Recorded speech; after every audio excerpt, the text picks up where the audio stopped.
add some more. So Okay. So thank you for just for making it work. Test, test, test. 1, 2, 3. Test, test, test. 1, 2, 3.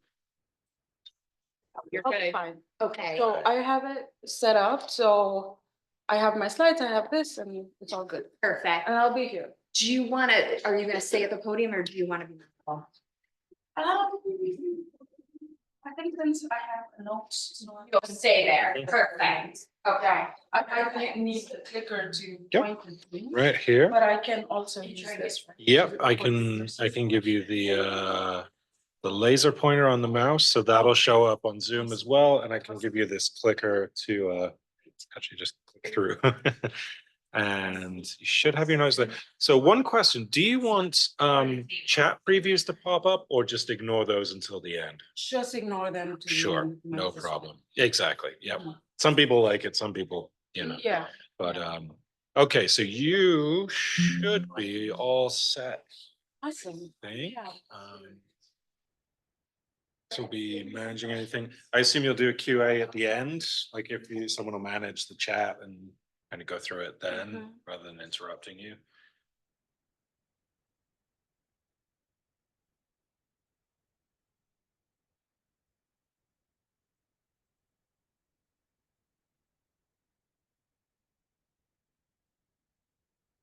Let me have the mic. So this is, if I'm standing at the podium, this I shouldn't be, like, it's fine, right? Yeah. But if I do need Should be. to maybe walk about, then. You can pick it up, absolutely. You can pick it out. Yep. Okay. Wait.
Thank you. I would have. I would too. That's happening.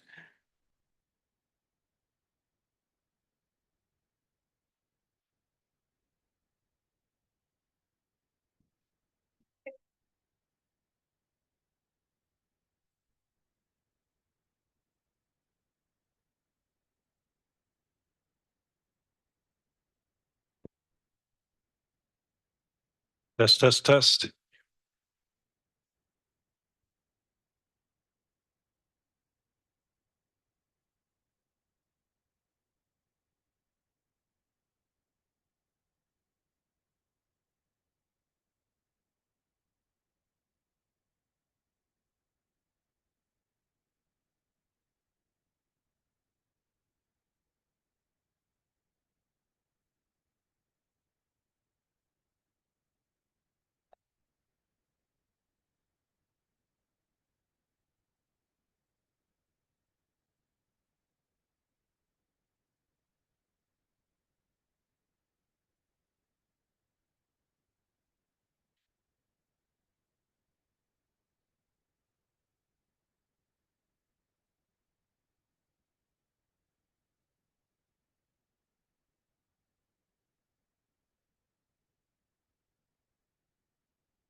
So would I?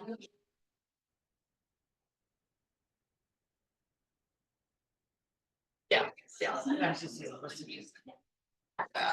second time you know how.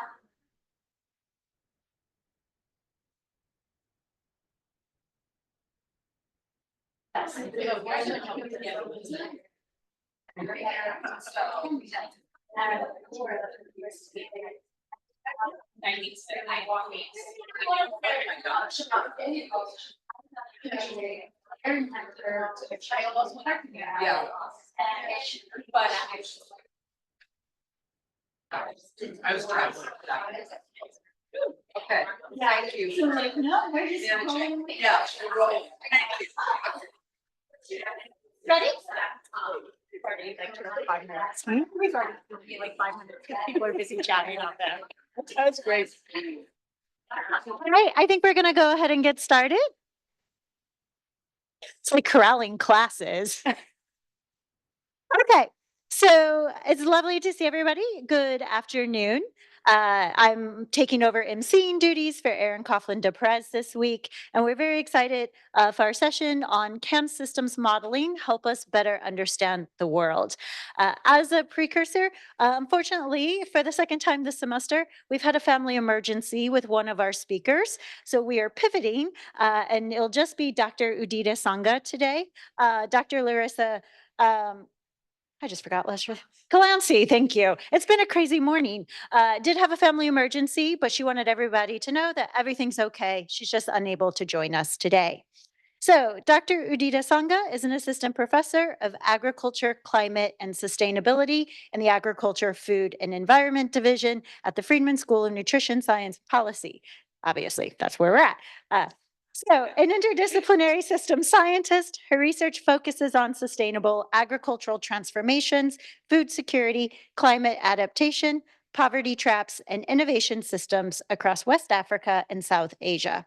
Dr. Sanga's work lies at the intersection of science and policy, using participatory systems modeling to explore climate resilience and sustainable development pathways.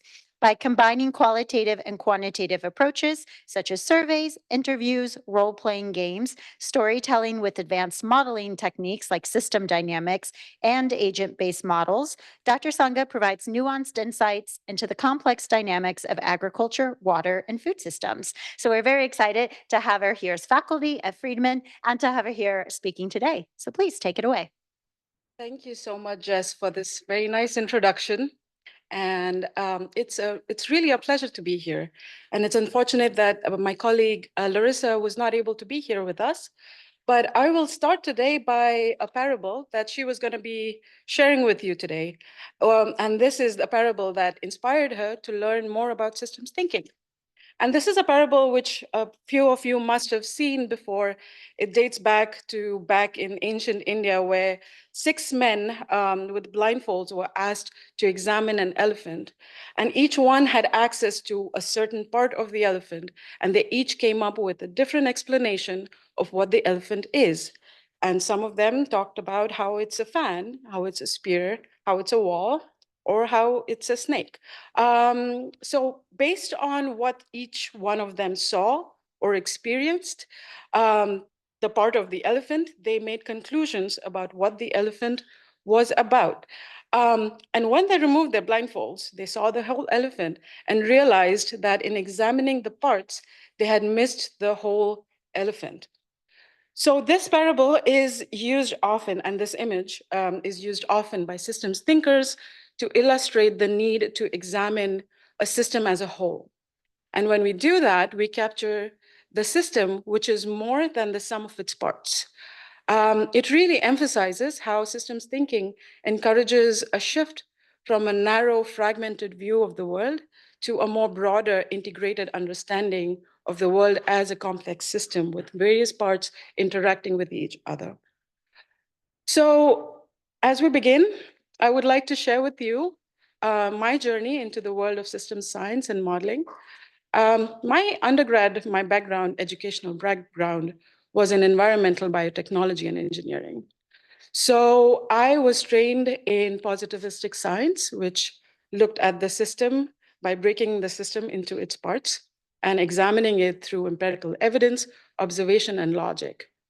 But as I moved on to my master's in ecology, and subsequent fieldwork in India and South Asia, working with international research organizations on issues on food security and climate adaptation among farmers, I started to I started to realize that I needed certain conceptual and methodological tools that would allow me to examine a system and understand both its social and ecological components.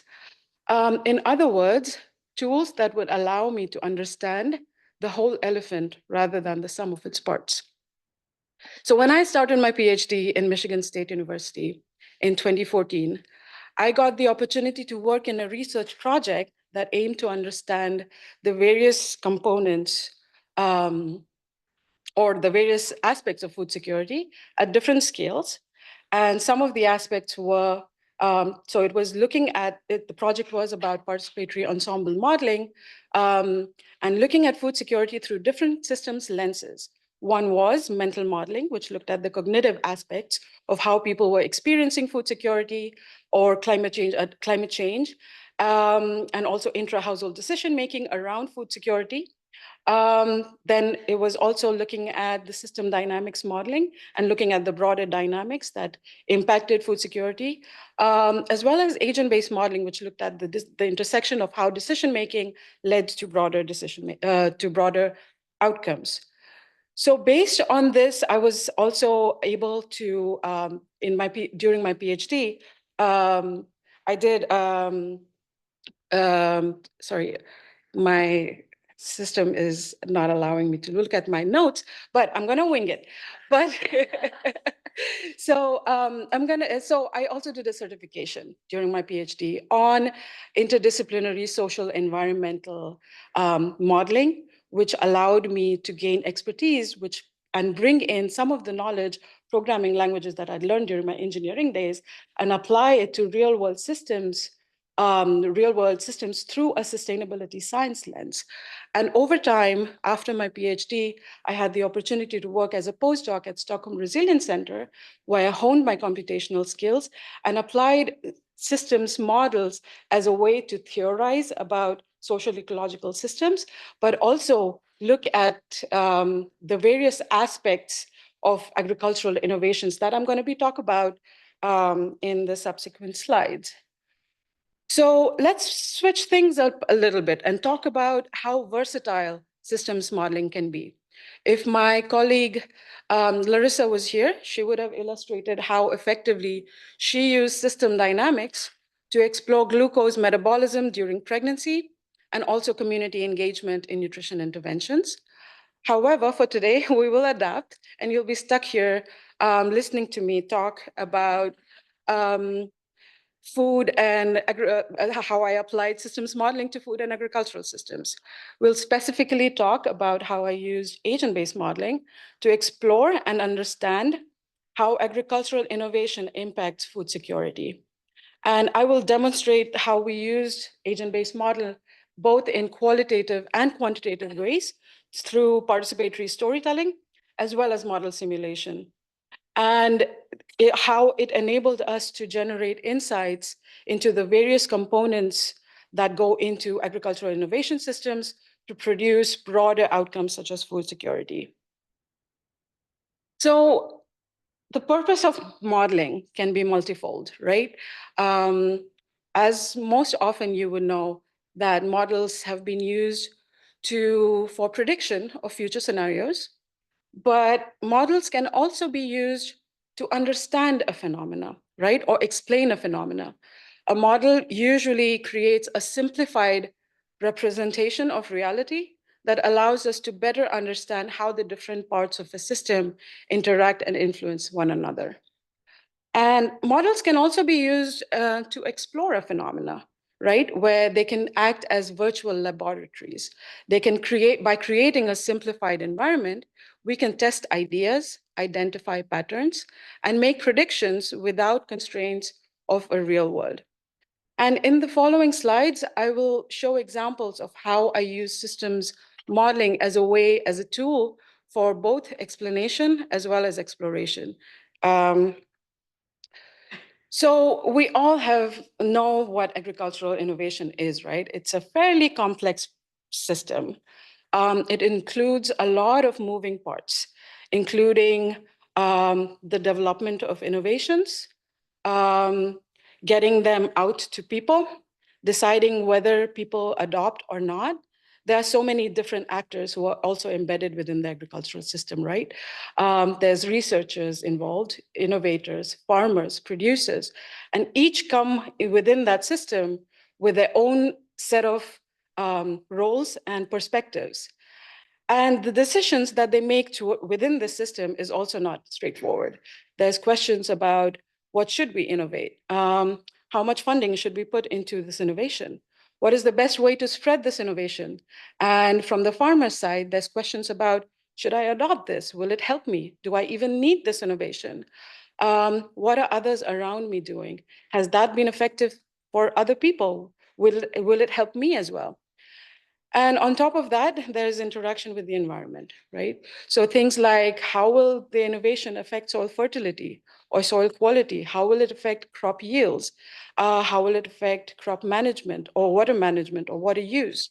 So it's not just about creating an innovation and disseminating it and people adopting it. It's also an understanding of how all these factors, decisions, and interactions come together to shape whether an innovation is successful and what its impact is within a population. So in this particular project, we developed an innovation, an agent-based model that looked at innovation contexts in Mali, in West Africa. It's a place that I've been working for at least 10 years now. And the questions that we wanted to ask was, why does, specifically in the context of West Africa, despite certain agricultural innovations, we still see a decline in food security and why we still see hunger and malnutrition. And we also use the model to explore different kinds of mechanism that exist within that context. And in a bit, I'll show you the two different kinds of innovation mechanisms that we explored.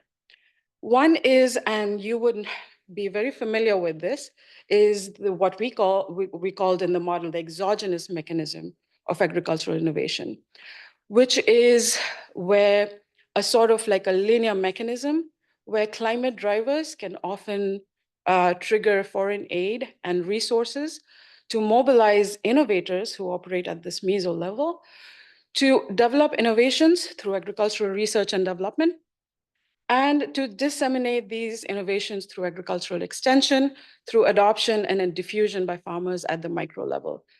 Some of the theories that have guided this process is the theory of innovation, technology push and pull theory, and innovation diffusion. The other less popular mechanism is the endogenous mechanism. And some of the theories that have guided this is the spiral theory of innovation diffusion, which talks about innovation as a bottom-up approach, where ecological feedback promotes small group of farmers to form local innovation platforms, to invest and develop and create certain innovations, which is then shared with a larger group of farmers for testing, designing, refining, and consensus building. And then that leads to broader patterns of like the effectiveness of that innovation. So this is a more is a mechanism which has more feedbacks within the different components. And we wanted to test, and there's evidence that both these kinds of innovation mechanisms exist in Mali and West Africa in general. So we wanted to explore and see the effect that either of these innovations would have on food security and model that.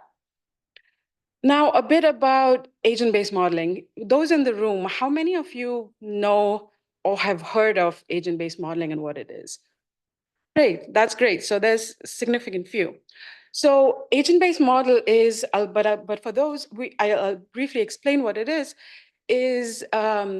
it's a model. The agent-based model that we developed this diagram shows what an agent-based modeling can do, right? So agent-based model consists of certain agents. It's a computation model that consists of agents or individuals. They can also be individuals or plants or any kind of entity, social or environmental, who are assigned certain characteristics and who are assigned also certain decision rules. They interact, and based on this at the micro level, they interact with each other. They can also interact with the environment around them. And these interactions then lead to broader level, macro level outcomes. So in our case, in this case, the broader macro level outcomes I was looking at was food and income inequality patterns. And this is just the model environment to just give you a preview of what it was. The ABM is called the Ag Innovation ABM. And for this model was empirically informed, but stylized, which means that it captured the spatial arrangement of the different agroecological zones in Mali, as well as the different characteristics of the different actors. And this was derived from empirical data, but it was simplified to fit the model environment. And as you can see here, this model environment shows the different climate zones and some of the farmers in here, the small, medium, large farmers. Each of these producer agents had their characteristics, such as their farm sizes, the household size, income, their innovation needs, and depending on which climate zone they were placed in, they had their own cropping patterns, their food requirements, crop production, etc. There were also these innovator agents, which are represented by these triangles, the blue, the red and the yellow one. And the innovator agents were also assigned their own characteristics, where some innovators had the amount of capital that they needed to innovate, their network density, their network structures, the knowledge they had about the producer's needs, and the innovation choices that they were making. And the agent decisions, we assigned agent decisions based on certain if-then-else rules. And for example, here you see an illustration of what the decisions of the producers were. So for example, a producer made a series of sequence of decisions, such as they assessed the climate risk, they made a crop choice, they estimated who else they assessed their innovation need, they assessed who around them is adopting an innovation, and then deciding whether to adopt or not. The model then updated the crop yield based on the innovation that they adopted. Innovators, on the other hand, who operated at the meso level, made decisions on how much money to allocate to an innovation development, what innovations to develop, how to disseminate it. And all these decision rules were assigned through these computational rules. And I used NetLogo to develop this model. Now, just to show, I'm not going to go too deeply into what the model was, but just to show what were the different components of a model. And you can see based on like these different dynamics, there were 3 key dynamics that were included in the model. I know it might be a little hard to see, but these were the one in blue here were the decision-making dynamics at the producer level, where producers looked at their risk, what their risk perception was, they formed innovation beliefs and desires, and then they adopted. There were also innovation dynamics represented here, where the innovators allocated innovation funding, they developed an innovation, they disseminated it to the producers, and then through social learning, the producers then adopted it. There was this big component of food security, which included the agroecological dynamics, where based on the innovation adoption, food production was impacted, and then you could trace food security, but then also through income generation, you could trace income inequality in the model. Now, as you'll recall in the beginning, I said systems model are supposed to be simplified representations of reality. And I know what you're thinking. This is way too complex.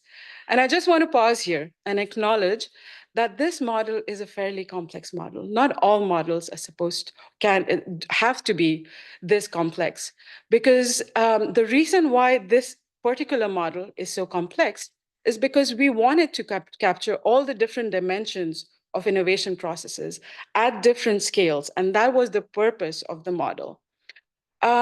This model also is a result of extensive empirical and previous modeling work that I'd been doing since 2014. So there was a lot of building up of this model towards what it is. But it was a great opportunity for me to synthesize all the knowledge into this one particular model. But I also know what you're thinking again. Since I had the experience that I had with the model and I knew about the dynamics, how is this model useful to anyone but me?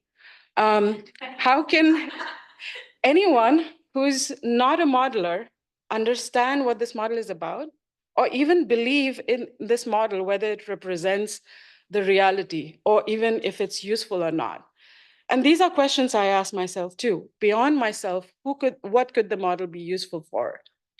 And so we developed a methodology to use storytelling and model simulation in collaboration with Malian stakeholders, which included extension workers, researchers, and innovators, to explore and see if this model would be useful for them. And so here I present a little bit about the storytelling method. The combined methodology of storytelling and model simulation acted as a communication tool to communicate what the model does and also enable the people to understand what's going on in the model in a simple and effective way. As we know, storytelling is a great way to illustrate something. It also acted as a sense-making tool, because the combination of storytelling and then playing with the model enabled people to make sense of what was happening in the model. What were the outputs that we were seeing in the model? Was it making sense? If it wasn't making sense, why wasn't it making sense? So it initiated a process of back and forth between me as the modeler, as well as people who were experiencing the model or exploring with their own lived realities of what they've seen in the field or what they experience. But it also allowed us, through this dialogue or through this engagement with the model and stories, to encourage questions about our assumptions, about the model, but also what happens in the reality. And it allowed us to, it promoted reflection amongst us about the innovation mechanisms and how it impacts people. So just briefly, I'll show you what the process, the methodology was. This followed a story arc method where I developed 4 stories, and these 4 stories were short. The stories started with were incomplete stories. They had a beginning. So for example, the story introduced the person who was reading the story to the context, the background information, and actions. So they knew about each of these agents and what they were doing. It was a story, and the story ended up with a question.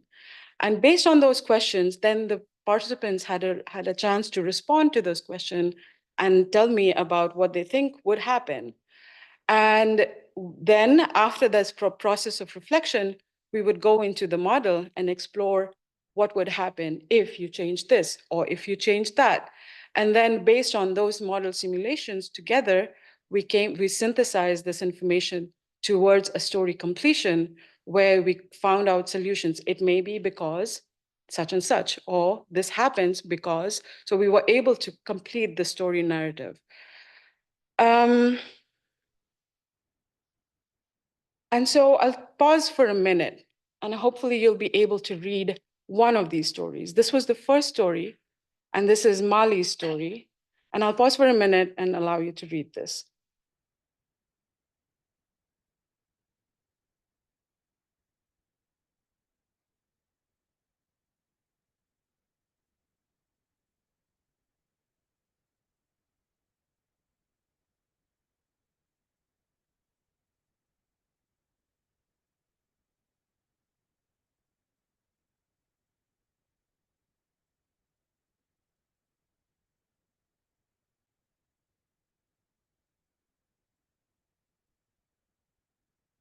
So this first story, Mali's story, provided a background of how the Sahelian droughts have created food insecurity in the region, and also how it triggered a lot of innovation efforts.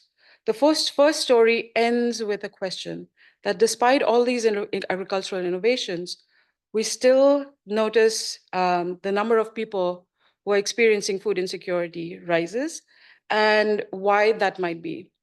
The participants were allowed to reflect on why they think that happens. And people came up with different suggestions. Some said, oh, it's because of population growth. Some people said it's because there's climate change that's happening, which is reducing crop yields. And so we went back to the model interface. And this is not very clear right now, but you see this model interface, and participants could change these slides. So for example, they could say, okay, let's say there was an extreme climate change. What would happen if, how would you see food security or income inequality? What happens? Let's test it out. And then they said, oh, it's because of climate change, but maybe they were able to then understand and reflect on what the model was producing. So then it became both a process of model validation, where it was a process of understanding whether the model is making sense, but also a process to understand why is it happening. We went through a series of these stories. So there were three more stories. One story was the second story, which is an illustration here. I won't give you the whole story, but you can read a paper later on if you want to know the story. Is Adama's story. The Adama is one of the external innovators who is representative of the exogenous mechanism. In Adama's story, the storyline commences with an introduction of what the exogenous innovation mechanism does through the central character, Adama. And the story sheds lights on the motivations of an agent like Adama, and also who may possess, and it depicts the interactions of that producer agent through agricultural extension agents.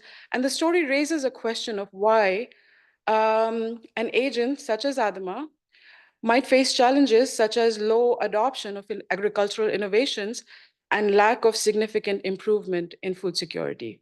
And through going through the different slides and the characteristics of agents like Adama, people initiated discussion of why that might happen. This third story was about Musa's story. Musa's story is a representative of the endogenous mechanism.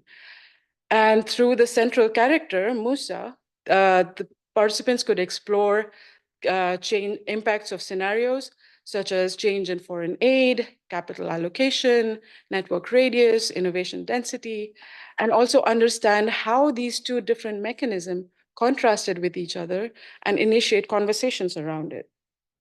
The last story was about decision making. The fourth story was Hawa's story, which introduces the role of climate risks in climate risk perception and individual decision making about crop choices and innovation choices and adoption that people make. The story prompted participants to reflect on agricultural decision making, and it challenged the participants to contemplate which kind of mechanism would be more suitable for someone like Hawa, who's a female producer and produces smaller crops. So then people could talk about the benefits or the challenges of each of these innovation mechanisms. I will not go through the entire results that we have, but this is just an illustrative example of what it looked like. So for example, this graph shows if we were able, so this graph shows if we, at the micro level, at the producer level, two scenarios. One scenario is when people had risk perception about climate change and when people did not. The blue is when people did have risk perception. And the results show that when there was no innovation, risk perception led to lower crop production and a larger variation in food security. When there is an exogenous mechanism of innovation, risk perception led to lower crop production, but not too many changes in food security. However, when there's endogenous mechanism, risk perception led to higher food security as well as crop production. Now, this was counterintuitive to what we had assumed or hypothesized. We thought that exogenous innovation would lead to more food security. But through this engagement with the participants and also exploring why that happens in the model, we were able to come up with explanations of why that might happen. So one explanation was food security in the model declined due to disparities across these climate zones and unequal access of extension services to some producers as opposed to the other. And it particularly affected people like producers who were cultivating maize or rice. The second insight that we gained was also based on people's risk perception, they also changed their crop choices, which also had an effect on food production. And the last insight was also endogenous mechanism was perhaps more effective because it allowed, with how the mechanism functioned, it allowed the innovators to be more connected with the producers. So they knew the needs of the producers and hence adoption rates were higher. So ultimately, this whole process allowed us to understand food security as a complex adaptive system, where there were certain insights that we gained that we would not have gained if we were doing this in isolation. And finally, in my last slide, I'll just reiterate how we use the model as an exploratory tool to explore the different options, as a sense-making tool, but also more as a reflective exercise, not only for the participants who were engaging with the model, but also as me who was creating the model and who developed the model. And I leave you with this last quotation from one of the participants in the workshop, because it allowed us to question our assumptions. So maybe before we did the exercise, we had assumptions about what is more effective and why it happens. But after the exercise, we were able to understand that it is more complex than it seems to be, but also have a thought process behind what happens and be able to question, but also reflect and also change our assumptions about what we think about the world. And thank you. This is a list of my future visions of what I want to do when I'm here at Tufts. And some of the some of the projects that I'm engaged with now and initiating are linkages between systems thinking and indigenous food knowledge. This is a new project for which I've been granted funding from the Springboard Award. And Ellen here is also a co-PI in this project, where we are aiming to understand complex relationships between natural and social environments. And so there's linkages between how systems thinking thinks about the interconnections between the social and environmental, and also how a lot of indigenous people think about food systems. So we want to explore that connection a bit more, while also understanding the indigenous foodways in Eastern India. And other projects that I've been involved with is modeling famines to identify the different kinds and patterns of archetypes using system dynamics modeling. And the third project, it's still in the pipeline, but it's also a process evaluation of food and nutrition interventions in Bangladesh. So thank you very much. I'm very happy to take any questions now.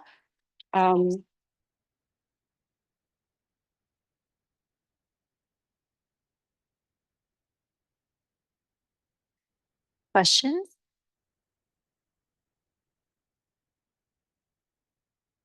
Thank you for a really wonderful talk. This actually got me very excited about systems modeling and the work that you're doing. So I'd like to ask a question about your ultimate finding, which was that endogenous mechanisms might actually be more beneficial for the promotion of food security and perhaps even the alleviation of income inequality.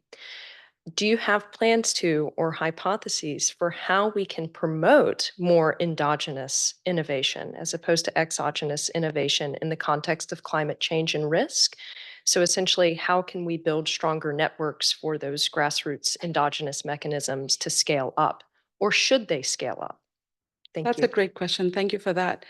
Actually, the model showed that even though endogenous mechanism improved food security, it also increased income inequality in the population. And that was because in endogenous mechanisms, the farmers did not have external resources or capital to invest in innovation. So whatever produce, whatever income they had, they used part of that income to pool capital. So it actually created poverty traps within that population. So this kind of like leads you to, understand both the benefits and disadvantages of certain innovations. So I think a combination of both exogenous and innovation and endogenous would be helpful. So the modeling exercises helped us realize that as well.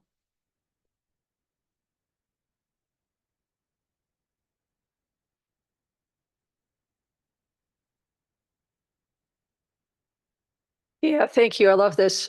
Can you go back to your slide where you showed the diagram of the model? Sure. I'm just like really intrigued. I'm intrigued by the idea of being able to model innovation. I'm kind of assuming that a lot of what you're doing is actually taking known innovations and saying, do those get adopted? But I wonder if you could like dig into that a little bit more and talk about how you go about modeling innovation, either endogenous or exogenous. Yeah, that's a great question. I think I mentioned the art of modeling is in being able to simplify things, but not simplify it too much that it becomes useless. So we did not capture each and every innovation because that would have made the model so much more complex. So we simplified it by giving each of these innovations typologies. So there were certain innovations which were production-oriented innovations, which includes technologies such as crop fertilizer or extensive crop inputs. So these innovations led to an increase in yield. We also had a typology of innovation which led to production stability. So such as climate tolerant varieties would be an example of such innovation. Or there were another typology, which was conservation-based innovations, which allowed for better soil health. So by reducing the complexity a little bit like that, we were able to capture the complexity, but then also keep the model more simplified.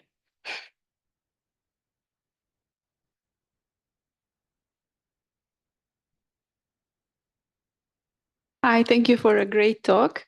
I'm definitely among those who have to read your paper. So excuse my question, but I was wondering actually, to what extent do you expect to find an overlap between exogenous and endogenous innovation? Would the people themselves come up with the same thing that is recommended to them by extension agents? Yeah, that's a great question because, and this is a question that we got a lot from reviewers. Why do you have two separate contrasts? And there's a reason for that, because in reality, both exist side by side. And but for the purpose of the model was to contrast that. And since we were contrasting the outputs of each of these and comparing them, we decided to not have another scenario, which could have been possible, of integrating both of them to see how that would work out. And that's a future direction that the model can be extended with.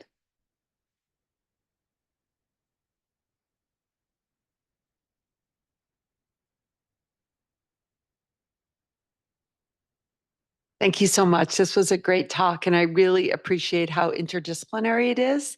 And I actually want to ask you about the art. So I appreciate the computational modeling and, have worked in this area as well, but the illustrations and the art that you combined to accomplish storytelling was pretty intriguing.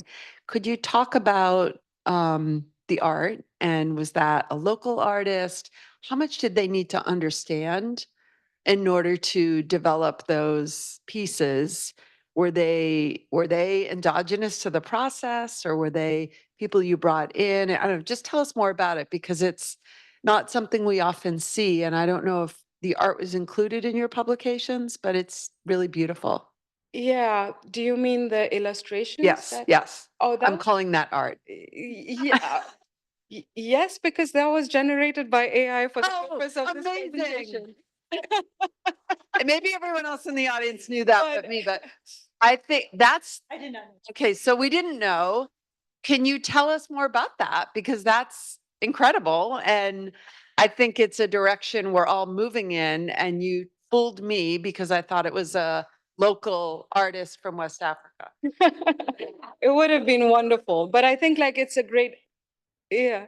Yes, so I actually fed AI the story, and I asked the AI to generate an illustration of this story, and then through an iterative process, gave it certain keywords that they could embed so I could represent that.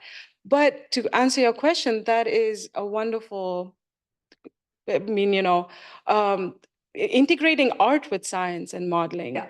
And I know of certain projects and modelings which use, let's say, music as a way to communicate model outputs. And that certain projects have used that, especially in West African contexts, because people have a history of like oral, like music. And so that can be one way to reach to participants. And I think that would be great if you wanted to disseminate some of the findings of the model as such as well.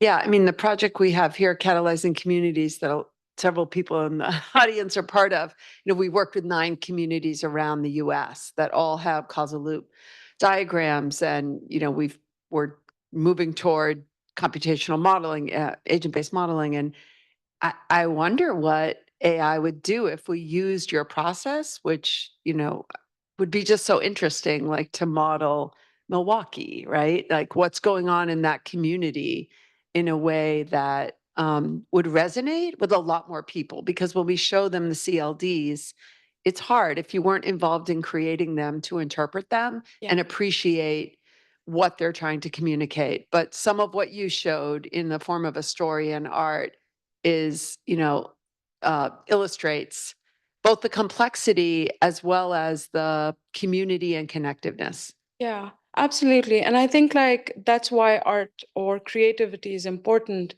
in modeling such complex systems, because there's so much that just showing someone a piece of code would not reach anyone. And especially if we're trying to model real world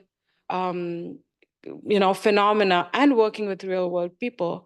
So then we have to, as modelers, I think like it's our responsibility to think about creative ways of like reaching out to the people, but also creative ways of getting that data. For example, for my dissertation, we used role-playing games and co-design with participants as a way to collect data on how do they make decisions under climate uncertainty.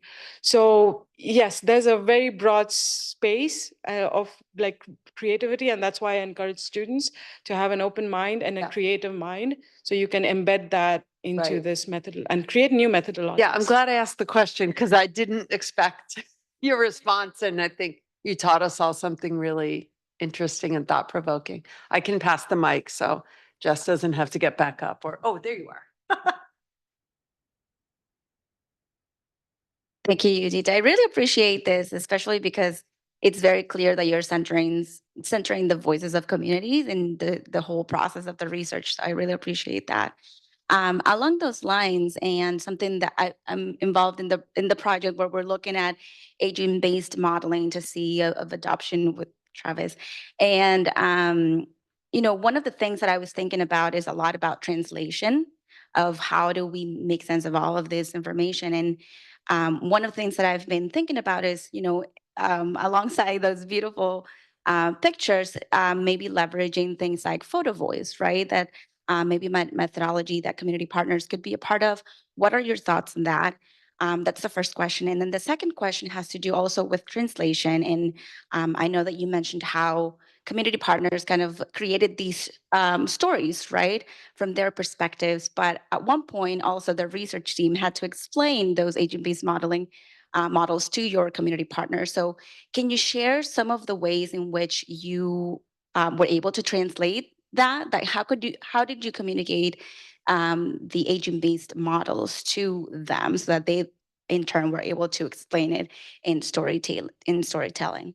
Yeah, I wish I had one of those stories put up, because some of the key decisions that I showed you in the form of this illustration right now here, these decisions of what a producer agent does. So for example, this cycle, these sequential decisions that I showed you, in one of the stories, these sequential decisions were in the form of a story. Like, this is what Musa did when he did that. So that way, through that story, they were able to understand what the model does. Okay. So you also use storytelling yourself to be able to so the communicate. story was co-developed. The story started with an explanation of what it is and ended up with a question of why do you think that happens, or some questions of like, why is there low adoption rate? They responded by completing the story of like, this is why it happens. And then we use model to then see whether that completion makes sense or not. Yeah. Thank you. And then the first question was about the photo voice aspect. of things. Yes. So photo voice is very interesting. I've always been very interested in this. I have not engaged with that. But another form of, I would highlight that here, I was able to do this with innovators and researchers who knew something about the context. But if we were to, let's say, for example, go to a farmer in Mali, they probably would not connect to this, right? So in those sort of contexts where it's not possible to do that, I use long form interviews to be able to capture some of these insights, and then use those long form interviews and qualitatively then use that to design the model.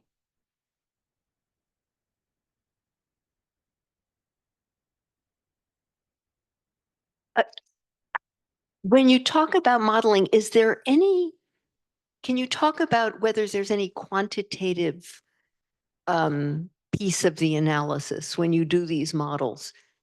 Are you putting in anything having to do with percentage probabilities or, anything like that?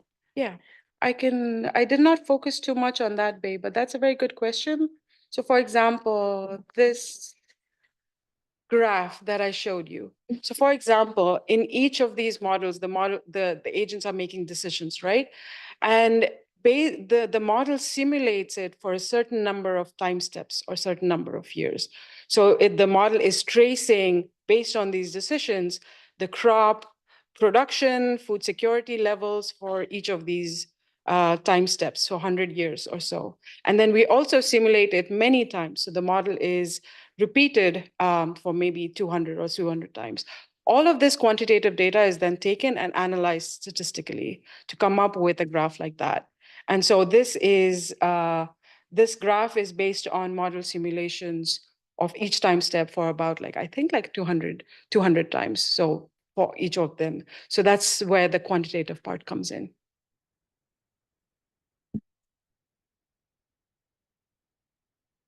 While I run back to Erin, I also have a question about why would you suggest that our students, many of who are in the audience and online, would engage or use these types of approaches in their own research? That's a very good question. I think as I have here in my slides, to explore, to make sense, and to contrast, to use models as virtual labs, to understand the system as a way to communicate, and also as a way to reflect. Cool. I'm up next. So I'm asking this question as someone who doesn't really know anything about systems modeling. But you mentioned that this model was built after years of close research in a specific region. How applicable is the structure of this model or the approach to other regions or communities? Could you use it kind of as a skeleton to build a similar model somewhere else? Absolutely. So for example, this model, since even though it was based on the contextualized details in Mali, it can be adapted to fit another context and change. So in the modeling community, we often post our models in a modeling repository for other people to adapt. And that's how maybe you don't have to spend 10 years to develop a model. You can already use existing knowledge and models to then adapt it to your specific research question or extend certain models as well.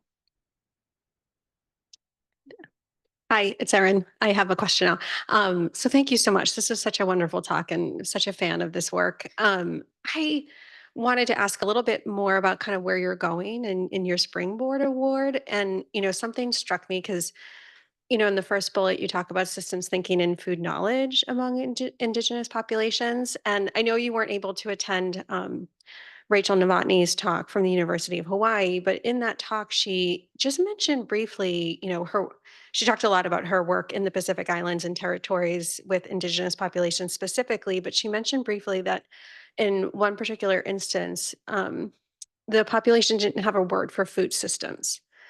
And it really struck me, and it still sits with me because we use that word so ubiquitously here. And I think it's really important to kind of step back and really kind of think and sit with that.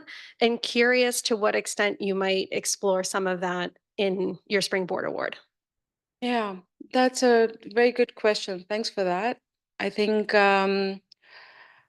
the idea of connecting systems thinking and Indigenous food knowledge actually arose from a conversation I was having with Ellen here. And we were talking about how Indigenous food systems have a holistic approach. And she mentioned, but in reductionist sciences, the word holistic isn't perceived well. So maybe some of your reviewers might be more trained in reductionist science. And that's why I started thinking about how in system science, holistic is not a bad word at all, so, and it's an actual science. So then the idea started to arise about the connections between how people approach. So for example, I did a pilot study earlier this year, and people were talking about food as conversation with nature. So for example, they said a tree will tell you when it's time to harvest. The water will tell you when it's time to fish. So what they're really talking about is this relational thinking between the environment, the nature, and yourself. And the relational thinking nowadays, like people, especially in systems thinking world, are talking a lot about process relational and all of that. And so there is definitely linkages, but it's not been explored so much. And that's something that I'm very keen to explore more. But then also integrate some of the aspects of food as culture within that. Thank you so much for this talk. As one of the people that was involved in the Catalyzing Communities project that Chris was talking about, I'm just like really excited about this. I'm wondering if and how you think about capacity building for the people that you work with. I mean, translation being sort of like an initial part of that, translating the outputs of these models to the participants in the studies or the farmers. But I'm wondering if you ever think about building capacity for those people to take this kind of systems thinking and apply it to other aspects of their life or to to their work after the project is over, and if that's a part of your work or something you're thinking about exploring. Yeah, that's so far that's not been a part of my work, but that's something that I definitely think is very important and very useful. But I'm happy to talk to you more about like ideas about how we could make that happen.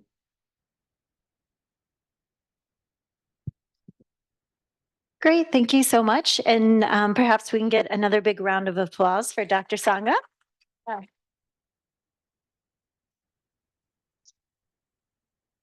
Especially for pivoting an hour and a half before. So love a good challenge. And just a few reminders. So next week we have the Dean's Town Hall. And then we have a couple weeks break before we come back on November 20th, which will be our last session of the speaker series. And in that session, we will be joined by some fishermen with lived experience of being trafficked onto fishing vessels. So just wanted a reminder since we do have a few weeks off in between. Otherwise, thanks everybody for joining us again today.